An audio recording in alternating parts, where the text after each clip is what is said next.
because we were getting cynical about like not being allowed to do what we wanted. You take this idea and that idea, you combine them, they get some mutant offspring. It's Elvis. So in a way you get this idea that sustainability or like sustainable life is a little bit less fun. To introduce him, we're lucky to have him. Thanks very much, Bjarke Ingels. So we did this project as a way of showing that architecture is not necessarily just about making beautiful details and like polishing and perfecting the corners. It could also be really applied at big thinking at the entire scale of a country. So how do you design a super harbor?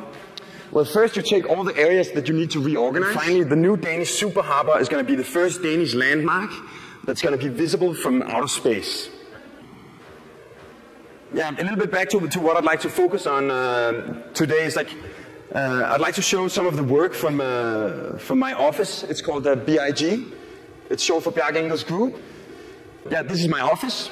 So we lost the competition, but then we had this meeting with the same guy from Guangxi, and he saw this project and he said, wow, that's the Chinese character for the word people. So we scaled the building up 3 times to Chinese proportions. And then we hired a feng shui master and went to Shanghai. We're a Scandinavian office. I'm not sure if we totally believe in feng shui, but it's an important issue in China, and we would rather that we would pay our own feng shui master than somebody else would sort of analyze the building and find it un feng shui. So. And it made the governor of the Shanghai province come to the exhibition, and I had the chance to explain him the project in person. And his response was that with the People's Building, for the first time saw he an architecture that could bridge the gap between the ancient wisdom of China and the progressive future of China. So I totally think he's right.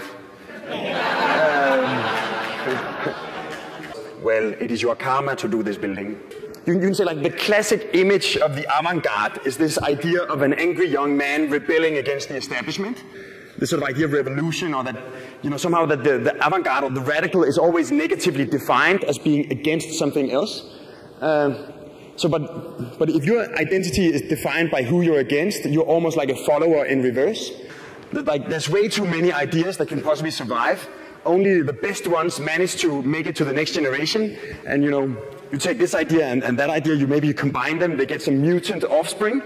A series of models we did for one project in Copenhagen.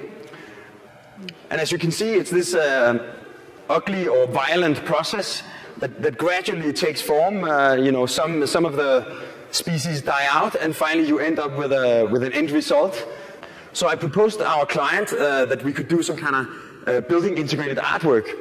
And he said, I'm a real estate investor, I'm not a gallerist, go with aluminum.